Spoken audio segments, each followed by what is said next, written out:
ஒரு குப்பை எடுக்கிற பையன் குப்பை எல்லாம் போடுற இடத்துல பிங்க் கலர்ல பேக் இருக்கிறத பார்த்து ஓப்பன் பண்ணி பார்க்குறான். அதில் அழகான ஒரு பொண்ணுடைய ஃபோட்டோ இருக்குது. அது அப்படியே விட மனசு இல்லாமல் அதை மட்டும் கிழிச்சு எடுத்துட்டு வந்து வீட்டில் யாருக்கும் தெரியாமல் பத்திரப்படுத்தி வைக்கிறான். அந்த பொண்ணு அவங்க வீட்டில் கையில் இருக்கிற மோதிரத்தை கழட்டி வைக்கிறாங்க. ஆனால் அவங்க வீட்டில் இருக்கிற சர்வெண்ட் அதை கவனிக்காம பெருக்கி குப்பையில் போட்டுறாங்க. அந்த பிங்க் கலர் பேக்கை அந்த பையன் மறுநாள் பார்க்கும்போது அதில் மோதிரம் இருக்குது. அதை எடுத்து பத்திரப்படுத்தி வச்சுக்கிறான். அதுக்கு அடுத்த நாள் அந்த பையன் பிங்க் கலர் பேக் இருக்குதான்னு பார்த்து எடுக்கிறான். அது உள்ள ஒரு டேப் ரெக்கார்ட் இருக்குது. அதில் என்ன இருக்குதுன்னு பார்க்கும்போது அந்த பொண்ணு ஒரு சூப்பரான பாட்டு பாடியிருக்கா. அதை பார்த்து அவன் என்ஜாய் பண்ணுறான். இந்த மோதிரத்தையும் அந்த டேப் ரெக்கார்டரையும் எப்படியா கொடுத்துடணும்னு சொல்லிட்டு அதை ஒரு கிஃப்ட் மாதிரி பேக் பண்ணி வைக்கிறான். அந்த பொண்ணு இருக்கிற ஏரியாவை கண்டுபிடிக்கிறதுக்காக எல்லா இடத்தையுமே அலையிறான். ஒரு இடத்துல குப்பை தொட்டியில் அந்த பிங்க் கலர் பேக் இருக்கிறத பார்த்து அந்த ஏரியாவில் தான் அந்த பொண்ணு இருக்கிறத கண்டுபிடிச்சு அவங்க ஃப்ரெண்டுகளோட அந்த கிஃப்ட்டை எப்படியாவது அந்த பொண்ணு கிட்ட கொடுக்கணும்னு பார்க்குறான். ஆனால் கொடுக்க முடியல.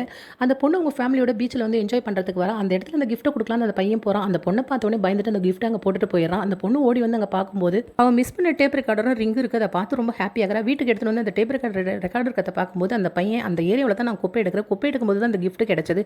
நீங்கள் ரொம்ப அருமையாக பாடுறீங்க, நீங்கள் பெரிய சிங்கராக வருவீங்கன்னு சொல்லிட்டு சந்தோஷமாக சொல்கிறான். அந்த கேட்டு அந்த பொண்ணு ரொம்ப ஹாப்பியாகி அந்த பொண்ணு அவன் நமக்கு ஏதோ ஒரு கிஃப்ட் கொடுக்கணும்னு வீட்டில் இருக்க ஸ்நாக்ஸ் எல்லாரையும் ஒரு டப்பாவில் போட்டு மறுநாள் குப்பை தொட்டியில் போட்டுடுறா.